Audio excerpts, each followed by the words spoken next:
ನಮಸ್ಕಾರ ವೀಕ್ಷಕರೇ, ವೀರಲೋಕ ಬುಕ್ಸ್ ಪ್ರಸ್ತುತಪಡಿಸುವ ಪುಸ್ತಕತೆ ವಿಶೇಷ ಕಾರ್ಯಕ್ರಮಕ್ಕೆ ತಮ್ಮೆಲ್ಲರಿಗೂ ಸ್ವಾಗತ. ಇವತ್ತು ಸಂವಾದಕ್ಕೆ ತೆಗೆದುಕೊಂಡಿರ್ತಕ್ಕಂಥ ಕೃತಿ ಕನ್ನಡ ಸಾಹಿತ್ಯ ಲೋಕಕ್ಕೆ ಒಂದು ವಿಶೇಷವಾದಂತಹ ಕೃತಿ, ಆರ್ಟಿಫಿಷಿಯಲ್ ಇಂಟೆಲಿಜೆನ್ಸ್ ಸರಳಗನ್ನಡದಲ್ಲಿ. ಲೇಖಕರು ಮಧು ವೈಎನ್.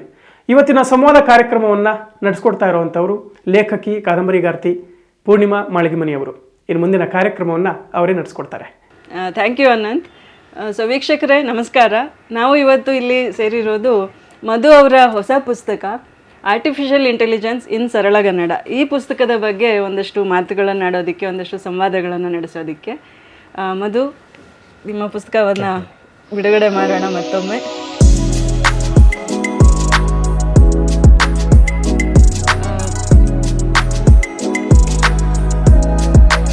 ಸೊ ಮೊದಲನೇದಾಗಿ ಈ ಪುಸ್ತಕದ ಬಗ್ಗೆ ನಾವು ಮಾತಾಡೋದಾದರೆ, ಇದರ ಮುಖಪುಟವನ್ನು ಕೂಡ ಮಧು ಅವರು ಆರ್ಟಿಫಿಷಿಯಲ್ ಇಂಟೆಲಿಜೆನ್ಸ್ನ ಯೂಸ್ ಮಾಡಿಕೊಂಡೇ ಮಾಡಿದ್ದಾರೆ.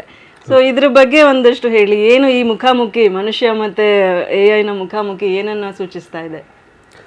ಇದು ನಾನು ಪ್ರಾಂಪ್ಟ್ ಕೊಟ್ಟಿದ್ದು ಮನುಷ್ಯ ವರ್ಸಸ್ AI, ಇಬ್ಬರಲ್ಲಿ ಯಾರು ಗೆಲ್ತಾರೆ, ಯಾರು ಕಿಂಗ್ ಆಗ್ತಾರೆ, ಈ ಚದುರಂಗದ ಆಟದಲ್ಲಿ ಯಾರು ಕಿಂಗ್ ಆಗ್ತಾರೆ ಅಂತ ಒಂದು ಚಿತ್ರ ಬರ್ಕೊಡು ಅಂತ ಪ್ರಾಂಪ್ಟ್ ಕೊಟ್ಟಿದ್ದು. ಆವಾಗ ಅದು ನನಗೆ ಈ ಚಿತ್ರ ಕೊಡ್ತು. ಆ್ಯಕ್ಚುಲಿ ಇನ್ನೊಂದು ಸ್ವಲ್ಪ ಬೇರೆ ಬೇರೆ ಥರ ಕೊಟ್ಟಿತ್ತು. ಅದು ನಾನು ಆಮೇಲೆ ಇಂಪ್ರೂವೈಸ್ ಮಾಡಿಕೊಂಡು ಇದಕ್ಕೆ ತೊಗೊಬಂದೆ. ಸೊ ಬೇಸಿಕಲಿ ಇದೊಂದು ಚೆಸ್ ಬೋರ್ಡು, ಎಡಕ್ಕೆ ಮನುಷ್ಯ, ಬಲಕ್ಕೆ ಇರೋದು AI ಅಂತ. ಆಮೇಲೆ ನನ್ನ ಜೊತೆಗೆ ನೀಶೆದು ಒಂದು ಸೇಯಿಂಗ್ ಇದೆ, ನಾವು ಯಾರನ್ನು ತುಂಬ ಹೊತ್ತು ಒಬ್ಬರನ್ನೇ ನೋಡ್ತಾ ಇದ್ದರೆ ಅವರೇ ನಾವು ಆಗಿಬಿಡ್ತೀವಿ ಅನ್ನೋದು. ಅದನ್ನು ಯೂಸ್ ಮಾಡಿಕೊಂಡು ನನಗೆ ಚಿತ್ರ ಬರ್ಕೊಡು ಅಂತ ಕೇಳಿದ್ದು. ಆವಾಗ ಅದು ಹಾಗೆ ಫೇಸ್ ಟು ಫೇಸ್ ಇಟ್ಟು ಕವರ್ ಕೊಟ್ಟಿದ್ದೆ. ಸೊ ಬೇಸಿಕಲಿ ಅದೇನು ಸಿಂಬಲೈಸ್ ಮಾಡುತ್ತೆ ಅಂತಂತಂದರೆ, ಮನುಷ್ಯ ಮುಂದೆ AI ಆಗ್ತಾನೋ, ಯಂತ್ರ ಆಗ್ತಾನೋ, ಅಥವಾ AI ಸ್ವಲ್ಪ ಮನುಷ್ಯ ಆಗುತ್ತೋ ಅನ್ನೋ ಒಂದು ತಾತ್ವಿಕ ದ್ವಂದ್ವವನ್ನು ಅದು ರೆಪ್ರೆಸೆಂಟ್ ಮಾಡುತ್ತೆ. ಓಕೆ. ಸೊ ಈ ಬುಕ್ನ ಬರಿಬೇಕಾದ್ರೂ ಕೂಡ ನೀವು ಹಲವಾರು ಜಾಗಗಳಲ್ಲಿ AI ಬಳಸ್ಕೊಂಡಿದ್ದೀರಾ ಅಂತ ಹೇಳ್ತಾ ಇದ್ರಿ. ಸೊ ಯಾವ ರೀತಿ ಬಳಸ್ಕೊಂಡಿದ್ರಿ, ಮತ್ತು AI ಬಳಸ್ಕೊಂಡು ನೀವು ಬರೆದಿದ್ರಿಂದ ಬರೆಯುವ ಸಮಯದಲ್ಲಿ ಏನಾದರೂ ಕಡಿಮೆ ಟೈಮ್ ತೊಗೊಳ್ತು, ಆ ಥರ ಏನಾದರೂ ವ್ಯತ್ಯಾಸಗಳು ಏನಾದರೂ? ಅಲ್ಲ, ಕಾಂಟೆಂಟ್ಗೆ AI ಬಳಸಿಲ್ಲ. ಅದು ನನ್ನ ಇಂಜಿನಿಯರಿಂಗ್ ಅನುಭವಗಳು. ಒಳಗಿನ ಚಿತ್ರಗಳಿದೆಯಲ್ಲ, ಇಲಿಸ್ಟ್ರೇಷನ್ಸು, ಅದು ಸಂಪೂರ್ಣವಾಗಿ ಮತ್ತೆ AI ಇಂದನೇ ಬರೆದಿರೋದು.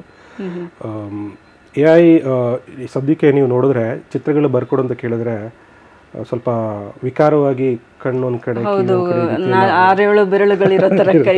ಇರೋದು ಹಾಗೆಲ್ಲ ಮಾಡುತ್ತೆ. ಸೊ ನಾನು ಸ್ವಲ್ಪ ಅದನ್ನು ಅವಾಯ್ಡ್ ಮಾಡೋಕ್ಕೋಸ್ಕರ ಟ್ಯಾಕ್ಟಿಕಲ್ ಆಗಿ ಸ್ಕೆಚ್ ಬರ್ಕೊಡು ಅಂತ ಕೇಳಿದೆ. ಸೊ ನಾವು ಸ್ಕೆಚ್ ಅಂತ ಕೇಳಿದಾಗ ಅದು ಅದರ AI ಅಪೂರ್ಣತೆ ಕವರಪ್ ಆಗುತ್ತೆ. ಸೊ ಈಗ ಮನುಷ್ಯರೇ ಬಿಡಿಸ್ಕೊಟ್ಟಷ್ಟು ಚಂದವಾಗಿ ಚಿತ್ರಗಳು ಬಂದಿದೆ ಹಾಗೆ. ಓಕೆ. ನೀವು ಇದಕ್ಕೆ ಮುಂಚೆ ಡಾರ್ಕ್ ವೆಬ್ ಅಂತ ಒಂದು ಬುಕ್ನ ಬರೆದಿದ್ರಿ, ಅದು ಕೂಡ ಕಂಪ್ಯೂಟರ್ ರಿಲೇಟೆಡ್ ಮತ್ತು ಸೈಬರ್ ವರ್ಲ್ಡ್ನ ಕುರಿತಾಗಿ ಇತ್ತು. ಈ ರೀತಿಯ ತಾಂತ್ರಿಕ ವಿಷಯಗಳನ್ನ ಕನ್ನಡದಲ್ಲಿ ಬರೆಯುವಾಗ ಒಬ್ಬ ಲೇಖಕನಾಗಿ ನೀವು ಎದುರಿಸಿದಂಥ ಸವಾಲುಗಳೇನು? ಎಸ್ಪೆಷಲಿ ಇದರಲ್ಲಂತೂ ಇದ್ರ ಟ್ಯಾಗ್ ಲೈನ್ ಸರಳಗನ್ನಡದಲ್ಲಿ ಅಂತ ಇದೆ, ಅದೇ ಒಂದು ಇದರ ಮೇಜರ್ ಅಟ್ರಾಕ್ಷನ್ ಅಂತ ನನಗನ್ಸುತ್ತೆ. ಸೊ ನೀವು ಎದುರಿಸಿದಂಥ ಸವಾಲುಗಳ ಬಗ್ಗೆ ಹೇಳಿ. ಮೂಲತಃ ನಾನು ಫಿಕ್ಷನ್ ರೈಟರು, ಕತೆ, ಕಾದಂಬರಿ ಈ ರೀತಿ ಬರೆಯೋದು ನನ್ನ ಆಸಕ್ತಿ. ನನ್ನ ಸೃಜನಶೀಲತೆ ಅದರಲ್ಲಿ ಇರೋದು, ಅದರ ಎಕ್ಸ್ಟೆನ್ಷನ್ ಅಷ್ಟೇ ಇದು. ನಾನು ಇದನ್ನು ತಂತ್ರಜ್ಞಾನವನ್ನು ಕನ್ನಡಕ್ಕೆ ಅನುವಾದ ಮಾಡಿ ಹೇಳ್ತೀನಿ ಅಂತ ಮಾಡಿರೋದಲ್ಲ. ತಂತ್ರಜ್ಞಾನವನ್ನು ಕಥೆಯಾಗಿ ಹೇಳ್ತೀನಿ, ನಿಮಗೆ ಆಸಕ್ತಿ ಕೆರಳುವಂತೆ, ಅರ್ಥವಾಗುವಂತೆ ಮತ್ತು ನಿಮ್ಮದೇ ಭಾಷೆಯಲ್ಲಿ. ನೋಡಿ, ಸೈನ್ಸ್ ಆ್ಯಂಡ್ ಟೆಕ್ನಾಲಜಿ ಅದರದ್ದೇ ಆದ ಒಂದು ಭಾಷೆ ಇದೆ, ಜನರಿಗೆ ಇನ್ನೊಂದು ಭಾಷೆ ಇದೆ, ಜನರು ಆಡುವ ಒಂದು ಭಾಷೆ ಇದೆ. ಇವೆರಡರ ನಡುವೆ ಒಂದು ಬ್ರಿಡ್ಜ್ ಮಾಡಬೇಕಾಗಿದೆ.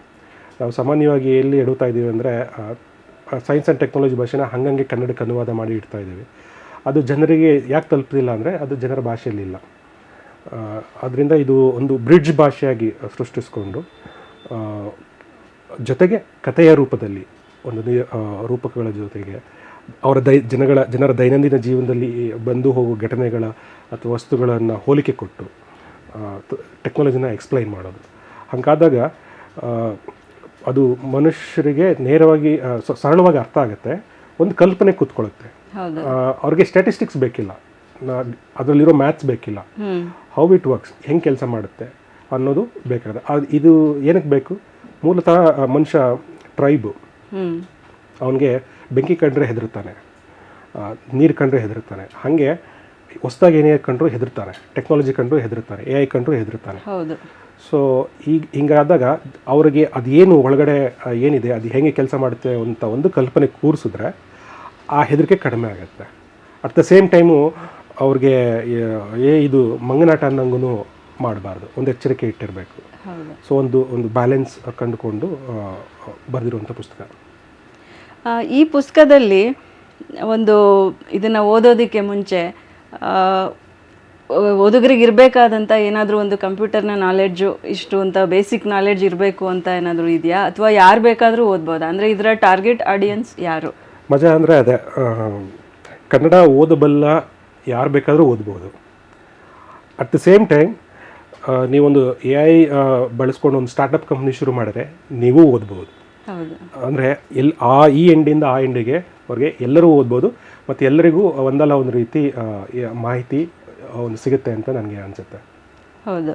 ಆಮೇಲೆ ಇದರಲ್ಲಿ ನಾವು ಇವಾಗ ಸ್ಮಾರ್ಟ್ಫೋನ್ ಬಂದಾದಮೇಲೆ ಪ್ರತಿಯೊಬ್ಬರು ಕಂಪ್ಯೂಟರ್ ಓದಿರಲಿ ಬಿಡಲಿ ಸುಮಾರು ಟೆಕ್ನಾಲಜಿಗಳನ್ನು ನಾವು ಬಳಸ್ತಾನೆ ಇದ್ದೀವಿ ನಿತ್ಯದ ಜೀವನದಲ್ಲಿ.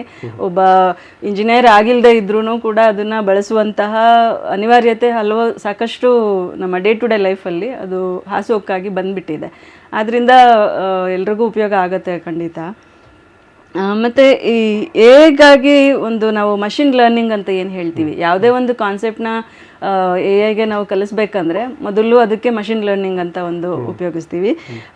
ಇಲ್ಲಿ ಒಬ್ಬ ಚಿಕ್ಕ ಮಗುಗೆ ಏನೂ ಎಕ್ಸ್ಪೋಜರೇ ಇಲ್ಲದಿರುವಂಥ ಒಂದು ಚಿಕ್ಕ ಮಗುಗೆ ಏನಾದರೂ ಒಂದು ಹೊಸ ಕಾನ್ಸೆಪ್ಟ್ ಕಲಿಸುವಾಗ ನಾವು ಬಳಸುವಂಥ ವಿಧಾನಗಳು, ಅದನ್ನೇ ನಾವು ಒಂದು AI ಕಲಿಸುವಾಗ ಬಳಸುವಂಥ ವಿಧಾನಗಳು, ಇವೆರಡರಲ್ಲಿ ನಿಮ್ಮ ಪ್ರಕಾರ ಇರ್ಬೋದಾದಂಥ ಒಂದು ಸಿಮಿಲಾರಿಟೀಸ್ ಅಥವಾ ಡಿಫ್ರೆನ್ಸಸ್ ಅದ್ರ ಬಗ್ಗೆ ಹೇಳ್ಬೋದಾ? ಕಲಿಸುವ ರೀತಿಯಲ್ಲಿ ಸಿಮಿಲಾರಿಟೀಸ್ ಇಲ್ಲ, ಯಾಕಂದರೆ ಮಗುಗೆ ಸುತ್ತಲಿನ ಪ್ರಪಂಚದಿಂದ ಜೀವನಾನುಭವಗಳ ಮೂಲಕ ಕಲಿಯುತ್ತೆ. ಕಂಪ್ಯೂಟರ್ಗೆ ನಾವು ಡೇಟಾ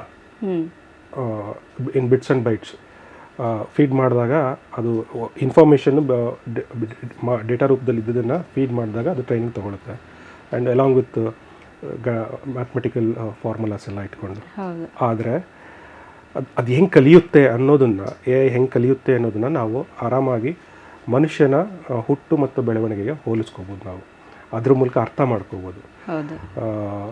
ಮನುಷ್ಯ ಹುಟ್ಟುತ್ತಾ ಬರೀ ರಕ್ತ ಮಾಂಸಗಳ ದೇಹ, ಜೆನೆಟಿಕ್ಸ್ ಸ್ವಲ್ಪ ಸೈಡ್ಗಿಟ್ರೆ, ಸುತ್ತಮುತ್ತ ಭಾಷೆ ಕಲಿಯೋದು ಅನುಕರಣೆ ಮೂಲಕ, ತೊದಲು ಮೂಲಕ, ಬಿದ್ದು ಎದ್ದು ನಡೀತಾನೆ, ಎಲ್ಲ ಮಾಡ್ತಾನೆ. ಹಾಗೆ ಆಮೇಲೆ ದೊಡ್ಡನಾಗ್ತಾ ಒಂದು ಪ್ರೊಡಕ್ಟಿವ್ ಏಜ್ಗೆ ಬಂದಾಗ ಏನೋ ಒಂದು ಕಲಿತು ಒಂದು ಡಿಗ್ರಿ ಮಾಡಿಕೊಂಡು ಯೂಸ್ಫುಲ್ ಆಗ್ತಾನೆ.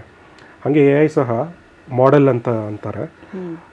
ಅದಕ್ಕೆ ಆರಂಭದಲ್ಲಿ ಖಾಲಿ ತಲೆ, ಒಂದು ಬೇಸಿಕ್ ಸಾಫ್ಟ್ವೇರ್, ಅದಕ್ಕೆ ಡೇಟಾ ಟ್ರೈನಿಂಗ್ ಕೊಡ್ತಾ ಅದು suppose language NLP natural language ತೊಗೊಂಡ್ರೆ ಪದಗಳ ನಡುವಿನ ಸಂಬಂಧವನ್ನು, ರಿಲೇಷನ್ಶಿಪ್ನ ಅದು ಅರ್ಥ ಮಾಡ್ಕೊತಾ ಹೋಗುತ್ತೆ, ಅದಕ್ಕೊಂದು ವ್ಯಾಲ್ಯೂ ಕೊಟ್ಕೊಳ್ಳುತ್ತೆ, ಸ್ಟೋರ್ ಮಾಡ್ಕೊತಾ ಹೋಗುತ್ತೆ, ಒಂದು ಡಿಕ್ಷ್ನರಿ ಬೆಳೆಸ್ಕೊಳ್ಳುತ್ತೆ, ತನ್ನ ಮನಸ್ಸಲ್ಲಿ ಒಂದು ಡಿಕ್ಷ್ನರಿ ಬೆಳೆಸ್ಕೊಳ್ಳುತ್ತೆ. ಆಮೇಲೆ ಅದಾದ ನಂತರ ಫುಲ್ ಟ್ರೈನಿಂಗ್ ಆದಮೇಲೆ ನಾವೇನಾದ್ರು ಕೇಳಿದ್ರೆ ನಮಗೆ ಮನುಷ್ಯ ಥರನೇ ಉತ್ತರ ಕೊಡುತ್ತೆ. ಸೊ ಬೇಸಿಕಲಿ ಇದಕ್ಕೆ ಒಂದು ಮಷಿನ್ ಲರ್ನಿಂಗಿಗೆ ಬೇಕಾಗಿರೋದು ನೀವೇ ಒಂದು ಕಡೆ ಇಲ್ಲಿ ಹೇಳಿರೋ ಹಾಗೆ ಒಂದು ಸ್ಪೆಸಿಫಿಕ್ ಆರ್ಕಿಟೆಕ್ಚರ್ ಮತ್ತು ಸಿಕ್ಕಾಬಟ್ಟೆ ಡೇಟಾ, ಎಷ್ಟು ಸ್ಯಾಂಪಲ್ಸ್ ಕೊಡ್ತೀವೋ, ಎಷ್ಟು ಡೇಟಾ ಕೊಡ್ತೀವೋ ಅಷ್ಟು ಒಳ್ಳೆಯದು, ಮತ್ತು ಟ್ರೈನಿಂಗ್. ಇದೇ ಕಾನ್ಸೆಪ್ಟ್ನ ಇಟ್ಕೊಂಡು ಇವಾಗಿನ ನಮ್ಮ ಎಜುಕೇಷನ್ ಮೆಥಡ್ಸು ಅದರಲ್ಲಿ ಏನಾದರೂ ಬದಲಾವಣೆಗಳನ್ನು ನಾವು ನೋಡಬಹುದಾ, ಅಥವಾ ಏನಾದರೂ ನೀವು ಸಜೆಸ್ಟ್ ಮಾಡಬಹುದಾ? ಯಾಕಂದರೆ ಇವಾಗ ಸಾಕಷ್ಟು ಇಲ್ಲಿ ಒಂದು ಉದಾಹರಣೆ ಬರುತ್ತೆ, ಆನೆ ಅಂತ ಬಳಸಿದಾಗ ಆನೆಗೂ ದುಬಾರೆ ಅಂತ, ಅದು ಆನೆ ನೀರು ಕುಡಿಯುತ್ತೆ, ಆನೆ ಹುಲ್ಲು ತಿನ್ನುತ್ತೆ, ಆ ಥರದ್ದು ಒಂದು ಸುಮಾರು ಉದಾಹರಣೆಗಳನ್ನ ತಗೊಂಡು ಈಗ AI ಎಲ್ಲೇ ಆನೆ ಅಂತ ನೋಡಿದ ತಕ್ಷಣ ಅದಕ್ಕೆ ಅಸೋಸಿಯೇಟೆಡ್ ಆಗಿರೋವಂಥ ವರ್ಡ್ಸ್ನ ಸೇರಿಸ್ಕೊಂಡು ಒಂದು ಅದರದ್ದೇ ಆದ ಒಂದು ಇಮೇಜ್ ಮಾಡ್ಕೊಳ್ಳುತ್ತೆ ಆನೆ ಅಂದರೆ ಏನು ಅಂತ. ಈ ಕಾನ್ಸೆಪ್ಟ್ನ ನಾವು ನಮ್ಮ ಎಜುಕೇಷನ್ ಮೆಥಡ್ಸಲ್ಲಿ ಈಗ ಅಳವಡಿಸ್ಕೊಳ್ಳೋಕ್ಕೆ ಸಾಧ್ಯತೆ ಇದೆಯಾ? ಐ ಥಿಂಕ್ ಕಿಂಡರ್ ಗಾರ್ಟನ್ ಅಂತ ಏನಿದೆಯಲ್ಲ ಅದು ಹಂಗೆ ಅಂತ ಅನ್ಸುತ್ತಿರೋದು. ಆದರೆ ನಮ್ಮಲ್ಲಿ ವ್ಯಾಪಕವಾಗಿ ಅಳವಡಿಸ್ಕೊಂಡಿಲ್ಲ ನಮ್ಮ ದೇಶದಲ್ಲಿ. ವಿದೇಶಗಳಲ್ಲೆಲ್ಲ ಅದು ಅಳವಡಿಸ್ಕೊಂಡಿದ್ದಾರೆ. ಗಮನಿಸಿದ್ರೆ ಇದೇ ಕಾರಣದಿಂದಾಗಿ ವೆಸ್ಟರ್ನ್ ಕಂಟ್ರೀಸಲ್ಲಿ ಮಕ್ಕಳುಗಳು ತುಂಬ ಅರ್ಲಿ ಏಜಲ್ಲೇ ಕ್ರಿಯೇಟಿವ್ ಆಗಿರ್ತಾರೆ, ಕ್ರಿಯೇಟಿವ್ ಆಗಿ ಎಕ್ಸ್ಪ್ರೆಸ್ ಮಾಡ್ತಾರೆ. ಆಮೇಲೆ ಒಂದು ವಿಷಯವನ್ನು ಹಿಡ್ಕೊಂಡು ಅದರಲ್ಲಿ ಪಂಟ್ ಆಗ್ತಾರೆ. ಅದ್ರ ಕಾರಣದಿಂದ ಅವರು ಅಲ್ಲಿ ಕಂಡುಹಿಡಿಯೋದು ಹೊಸ ವಿಷಯಗಳನ್ನ, ಹೊಸ ತಂತ್ರಜ್ಞಾನವನ್ನು ಎಲ್ಲ ಮಾಡೋದು ಅವರಲ್ಲಿ ಹೆಚ್ಚು. ನಮ್ಮಲ್ಲಿ ನಮ್ಮದು ಒಂಥರ ಬ್ರೂಟ್ ಫೋರ್ಸು, ಹೆಚ್ಚು ಕಲಿತಾ ಹೋಗ್ತೀವಿ, ಎಲ್ಲನೂ ಕಲಿತಾ ಹೋಗ್ತೀವಿ.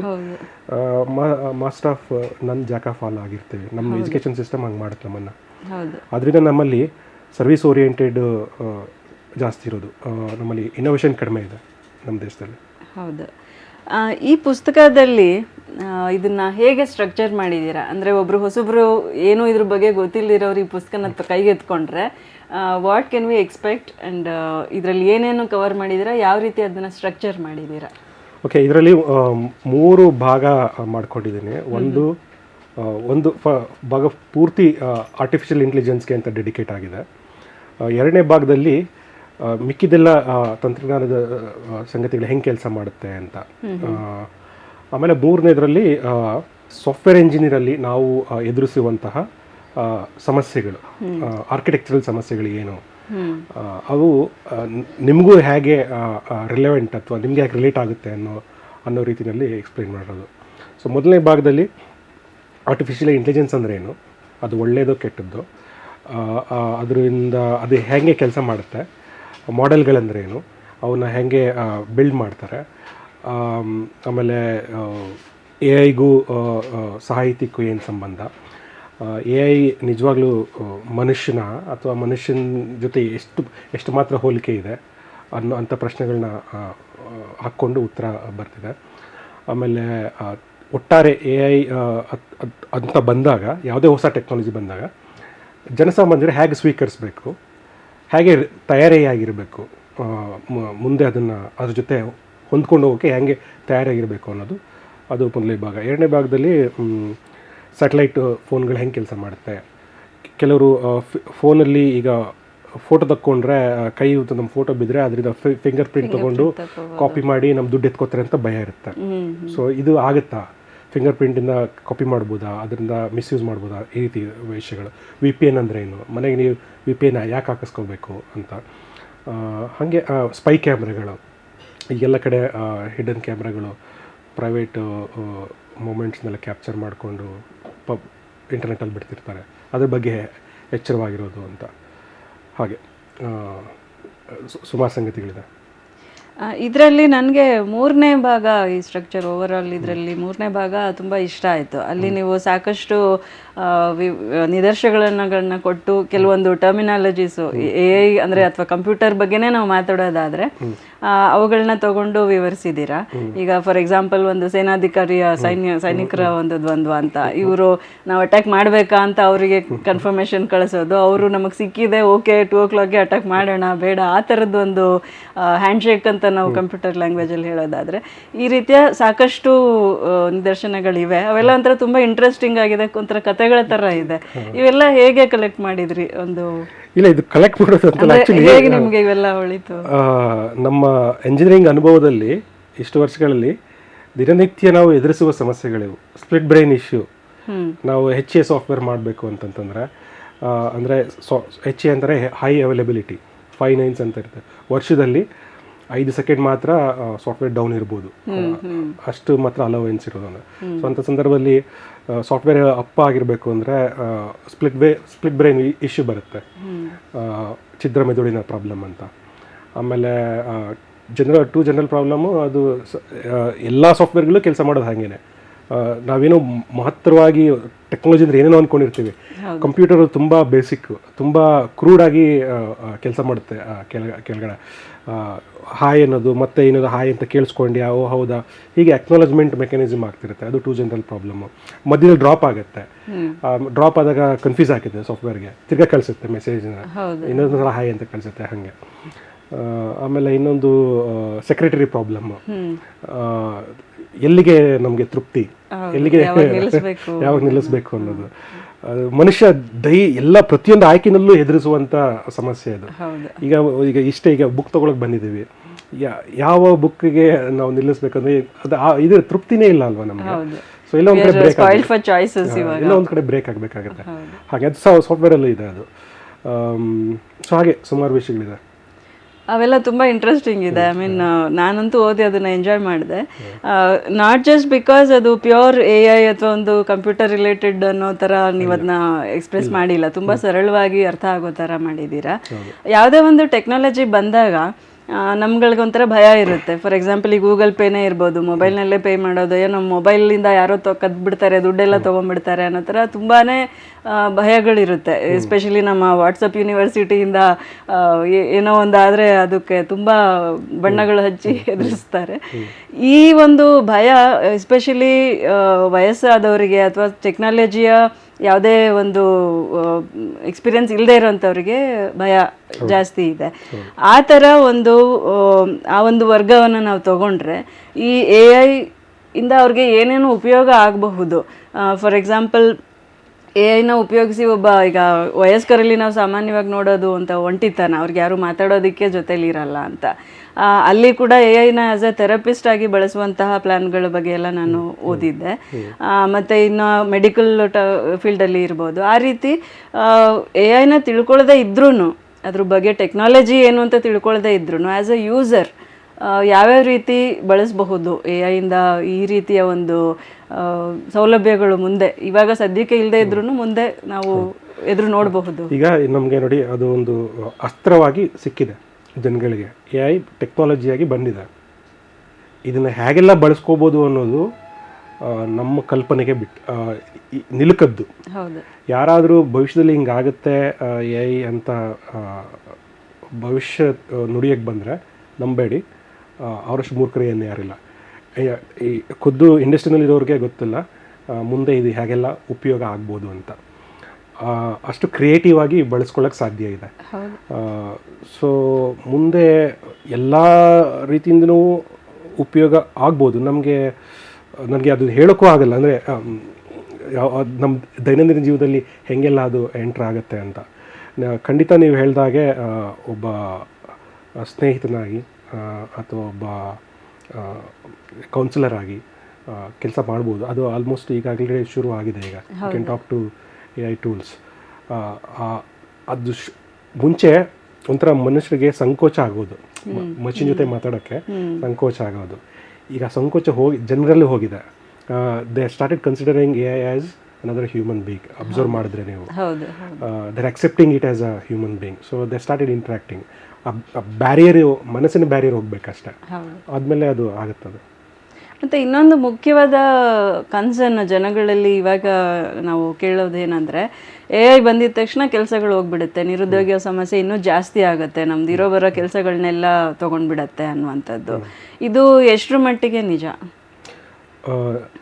ಉದ್ಯೋಗಗಳು ಪಲ್ಲಟ ಆಗುತ್ತೆ. ಅಂದರೆ one form of job converts to another form of job ಅಂತ ಆಗುತ್ತೆ.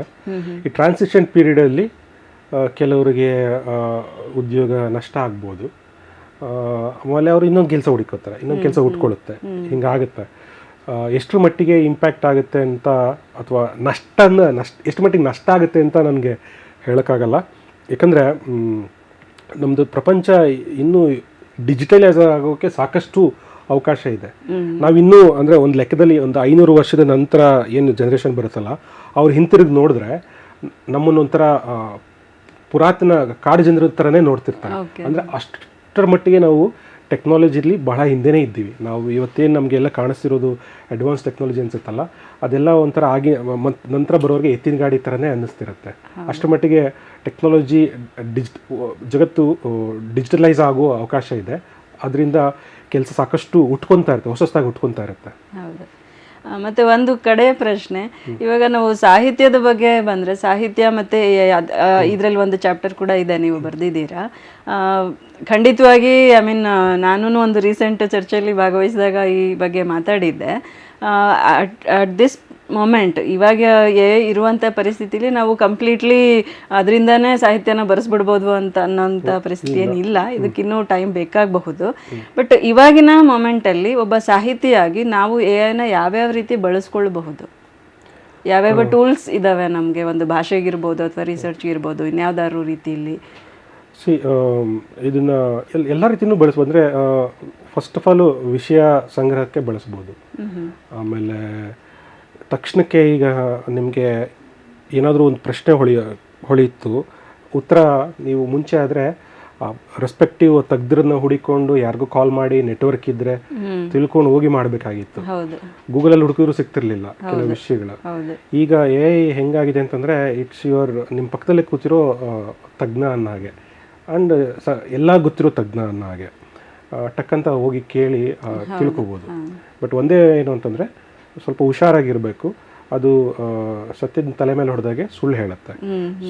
ಅದಕ್ಕೆ ಅದು ನನಗೆ ಗೊತ್ತಿಲ್ಲ ಅಂತಾದ್ರೂ ಹೇಳ್ಬೋದು, ಬಟ್ ಅದು ಹೇಳಲ್ಲ. ಅದು ಈಗ ಬರ್ತಾ ಇದೆ, ಅದೊಂದು ಡಿಸ್ಕ್ಲೇಮರ್ ಹೇಳುತ್ತೆ, ಯಾರು ಗಮನಿಸಲ್ಲ. ಏನೋ ಮಷಿನ್ ಹೇಳಿದೆ ಅಂದಮೇಲೆ ನಂಬಿಡ್ತಾರೆ. ಬಹಳ ಅಂದರೆ ನಿಮಗೆ ಗೊತ್ತೇ ಆಗಲ್ಲ, ಅಷ್ಟರ ಮಟ್ಟಿಗೆ ಅದು ಇಲ್ಲದನ್ನ ಸೇರಿಸ್ಕೊಂಡು ಹೇಳುತ್ತೆ. ತುಂಬ ಎಚ್ಚರಿಕೆಯಿಂದ ಇರಬೇಕು. ಓಕೆ, ಥ್ಯಾಂಕ್ ಯು ಮಧು. ತುಂಬ ಯೂಸ್ಫುಲ್ ಆದ ಇನ್ಫಾರ್ಮೇಷನ್ ಎಲ್ಲ ಹೇಳಿದ್ದೀರಿ. ನನ್ನ ಪ್ರಕಾರ ಇದೊಂದು ಎಲ್ಲರೂ ಓದಲೇಬೇಕಾದಂಥ ಕೃತಿ. ಸಾಕಷ್ಟು ವಿಷಯಗಳನ್ನ ನಮಗೆ ಇದು ತಿಳಿಸ್ಕೊಡುತ್ತೆ, ಅದು ಸರಳಗನ್ನಡದಲ್ಲಿ. ಮತ್ತು ಈ ಬುಕ್ನ ಓದಿದ ಮೇಲೆ ಯಾರಾದರೂ ನಿಮ್ಮನ್ನು ಕಾಂಟ್ಯಾಕ್ಟ್ ಮಾಡಬಹುದಾ, ಇದ್ರ ಬಗ್ಗೆ ಇನ್ನೂ ಹೆಚ್ಚು ತಿಳ್ಕೊಳ್ಬೇಕು ಅಂತ ಆಸಕ್ತಿ ಇದ್ದಲ್ಲಿ? ಖಂಡಿತ ಕಾಂಟ್ಯಾಕ್ಟ್ ಮಾಡ್ಬೋದು. ಆಲ್ರೆಡಿ ನಾನು ಇದರಲ್ಲಿ ಇದೆ ಅಲ್ವಾ, ಎಷ್ಟೊಂದು ಇದೆ. ಇನ್ಫ್ಯಾಕ್ಟ್ ನಾನು ಹಲವಾರು ಕಡೆ ಕೊಟ್ಟ ವರ್ಕ್ಶಾಪು ಅಥವಾ ವಿಜಯ ಕರ್ನಾಟಕದಲ್ಲೂ ಸಾಕಷ್ಟು ನಿಮ್ಮ ಆರ್ಟಿಕಲ್ಸ್ ಎಲ್ಲ ಬರ್ತಿದ್ದಲ್ಲ, ಆರ್ಟಿಕಲ್ ವಿಜಯ ಕರ್ನಾಟಕದಲ್ಲಿ ಬಂದಿರೋ ಅಂಕಣದಲ್ಲಿ ಬಂದಿರೋ ಚಾಪ್ಟರ್ಸ್ ಇಲ್ಲಿದೆ. ಅದರಿಂದ ಖಂಡಿತ ಕಾಂಟ್ಯಾಕ್ಟ್ ಮಾಡ್ಬೋದು. ಒಂದು ಕಡೆ ಈ ಪುಸ್ತಕದಲ್ಲಿ ಎಕೋ ಚೇಂಬರ್ ಅಂತ ಒಂದು ಕಾನ್ಸೆಪ್ಟ್ ಬರುತ್ತೆ. ಅದು ನನಗೆ ತುಂಬ ಇಷ್ಟನೂ ಆಯಿತು, ಒಂಥರ ಇಟ್ಸ್ ರಿಯಲಿ ಸ್ಕೇರಿ. ಆ ಪರಿಸ್ಥಿತಿಯನ್ನು ಊಹಿಸ್ಕೊಂಡ್ರೇನೆ ಯಪ್ಪ ಹಿಂಗೆ ಆಗ್ಬಿಟ್ರೆ ಹೆಂಗೆ ಅನ್ನೋಂಗೆ ಭಯನೂ ಆಯಿತು. ಅದು ಏನು ಅನ್ನೋದನ್ನ ವೀಕ್ಷಕರಿಗೆ ಸ್ವಲ್ಪ ವಿವರಿಸ್ಬೋದಾ? ಎಕೋ ಚೇಂಬರ್ ಅಂದರೆ, ಈಗ ಮಾರ್ಸ್ ಸಿನಿಮಾ ನೋಡಿದ್ರಲ್ಲ ನೀವು, ಅಥವಾ ಅದು ನೋಡಿದರೆ ಅಲ್ಲಿಗೆ ಹೋಗುವ ಮೊದಲನೇ ವ್ಯಕ್ತಿ ಅವನು ಅಲ್ಲಿ ತನ್ನ ಆಹಾರ ತಾನೇ ಸೃಷ್ಟಿಸ್ಕೋಬೇಕಾಗತ್ತೆ. ಆಹಾರ ಸೃಷ್ಟಿಸ್ಕೋಬೇಕು ಅಂದರೆ ಅವ್ನು ಗಿಡ ನೆಡಬೇಕಾಗತ್ತೆ. ಗಿಡಕ್ಕೆ ಗೊಬ್ಬರ ಬೇಕಾಗತ್ತೆ. ಆ ಗೊಬ್ಬರ ಎಲ್ಲಿಂದ ತರ್ತಾನೆ? ಸೊ ಅವ್ನು ತಿಂದಿದ್ದ ಆಹಾರನೇ ಗೊಬ್ಬರ ಆಗತ್ತೆ. ಅದು ಹಂಗಾದಾಗ ಅವನು ಅದು ಎಲ್ಲಿವರೆಗೆ ಆ ಗೊಬ್ಬರದಲ್ಲಿ ಸತ್ವ ಉಳ್ಕೊಳ್ಳೋಕೆ ಸಾಧ್ಯ ಅಲ್ವಾ? ಅದು ಎಕೋ ಚೇಂಬರ್ಗೆ ಒಂದು ರೂಪಕ. AI ಏನಾಗ್ಬೋದು ಅಂತಂತಂದರೆ, ನಾವು AI ಬಳಸ್ಕೊಂಡು ಪಿಕ್ಚರ್ಗಳು ಜನ್ರೇಟ್ ಮಾಡೋದು, ಅಥವಾ ಕಾಂಟೆಂಟ್ ಜನ್ರೇಟ್ ಮಾಡೋದು, ಅಥವಾ ಇನ್ಫಾರ್ಮೇಷನ್ ನ್ಯೂಸು ಇದೆಲ್ಲ ಈ ಥರದೆಲ್ಲ ಜನ್ರೇಟ್ ಮಾಡಿದಾಗ ಅದನ್ನೆಲ್ಲ ನಾವು ಇಂಟರ್ನೆಟ್ಟಲ್ಲಿ ಹಂಚ್ಕೊಂಡಾಗ, ಮತ್ತು AI ಇಂಟರ್ನೆಟ್ ಸ್ಕ್ರೇಪಿಂಗ್ ಅಂತಾರೆ, ಇಂಟರ್ನೆಟ್ ಸ್ಕ್ರೇಪ್ ಮಾಡಿಕೊಂಡು ನಿರಂತರವಾಗಿ ಕಲಿತಾ ಇದ್ದಾಗ, ಸೊ AI ನಿಂದ ಸೃಷ್ಟಿಯಾಗಿದ್ದ ಕಾಂಟೆಂಟು ಇಂಟರ್ನೆಟ್ಗೆ ಹೋಗಿ ಇಂಟರ್ನೆಟ್ಗೆ ತಿರ್ಗಾ AI ಕಲ್ತ್ಕೊಳ್ಳೋಂಗಾಗಿ ಅದು ತನ್ನ ಬಹಿರ್ದೆಸೆನ ತಾನೇ ತಿಂದಂಗಾಗಿ ಅದು ಎಕೋ ಚೇಂಬರ್ ಸೃಷ್ಟಿಯಾಗೋ ಚಾನ್ಸಸ್ ಇದೆ. ಹಿಂಗಾದಾಗ ಎರಡು ಅಪಾಯ. ಒಂದು, ನಮಗೆ ಯಾವುದು ಎಷ್ಟರ ಮಟ್ಟಿಗೆ ಇಂಪ್ಯಾಕ್ಟ್ ಆಗಿದೆ, ಈಗ ನಾವು ಹೊಸದಾಗಿ ಏನು ಕನ್ಸ್ಯೂಮ್ ಮಾಡಿದಾಗ AI ಇದು how much of it is ಮನುಷ್ಯನಿಂದ ಕಲ್ತಿದೆ, ಅಥವಾ ಎಷ್ಟರ ಮಟ್ಟಿಗೆ ಇದು ಎಕೋ ಚೇಂಬರಿಂದ ಸೃಷ್ಟಿಯಾಗಿದೆ ಅಂತ ನಮಗೆ ಗುರ್ತು ಹಿಡಿಯೋದು ಕಷ್ಟ ಆಗುತ್ತೆ. ಆವಾಗ ಒಂದು ರೀತಿ ಹೇಳಬೇಕು ಅಂದರೆ, ಒಬ್ಬ ಮನುಷ್ಯ ಒಂದು ವ್ಯಾಕ್ಯೂಮ್ ರೂಮಲ್ಲಿ ಕೂಡ ಹಾಕ್ಕೊಂಡು ಕಿರಿಚಿದಾಗ ಅವನಿಗೆ ಎಲ್ಲ ಕಡೆಯಿಂದ ಅವನಿಗೆ ಧ್ವನಿ ಕೇಳ್ದಂಗೆ ಅನ್ಸುತ್ತೆ. ಅದೊಂಥರ ಸೈಕಾಲಜಿಕಲಿ ತುಂಬ ಡೇಂಜರ್ ಸಿಚುವೇಶನ್. ಅದು ನಮ್ಮ ಸೊಸೈಟಿಗೆ ಆಗ್ಬೋದಾ? ಆಗ್ದಂಗೆ ಏನು ಮಾಡಬೇಕು ನನಗೆ ಗೊತ್ತಿಲ್ಲ ಉತ್ತರ, ಬಟ್ ಯಾರಾದರೂ ಮುಂದೆ ಏನು ಕಂಡುಕೊತೀವಿ ಅಂತ ಅನಿಸುತ್ತೆ. ಖಂಡಿತವಾಗಿ. ಮತ್ತು ಇಲ್ಲಿ ಇನ್ನೊಂದು ಕಾನ್ಸೆಪ್ಟ್ ಓದಿದೆ ನಾನು. ತಂತ್ರಜ್ಞನಿಗೆ, ಒಬ್ಬ AI ಅಥವಾ ಮಷಿನ್ ಲರ್ನಿಂಗಲ್ಲಿ ವರ್ಕ್ ಮಾಡೋನಿಗೆ ಕಂಡಿದ್ದೆಲ್ಲ ಡೇಟಾನೇ. ಅವನ ಎದುರಿಗೆ ಒಬ್ಬ ಮನುಷ್ಯ ಬರಲಿ, ಒಂದು ಪ್ರಾಣಿ ಬರಲಿ, ಒಂದು ಪುಸ್ತಕ, ಒಂದು ಸಿನಿಮಾ, ಏನೇ ಆಗಲಿ ಎಲ್ಲದನ್ನೂ ಒಂದು ಡೇಟಾ ಆಗಿ ಅವನು ಬಳಸ್ಕೊಳ್ತಾ ಹೋಗ್ತಾನೆ. ಇದು ಇನ್ನೂ ಲಾರ್ಜ್ ಸ್ಕೇಲಲ್ಲಿ ನಡೆಯೋಕ್ಕೆ ಶುರು ಆಗಿಬಿಟ್ರೆ ನಮ್ಮ ವೈಯಕ್ತಿಕ ಜೀವನದ ಒಂದು ಪ್ರೈವೇಸಿ ಅಥವಾ ಒಂದು ನಾವೇನು ಇವಾಗ ಎಂಜಾಯ್ ಮಾಡ್ತಾ ಇದ್ದೀವಿ ಈ ರೀತಿಯ ಒಂದು ಪ್ರೈವೇಸಿ ಅದಕ್ಕೆಲ್ಲ ಧಕ್ಕೆ ಆಗಬಹುದೇ?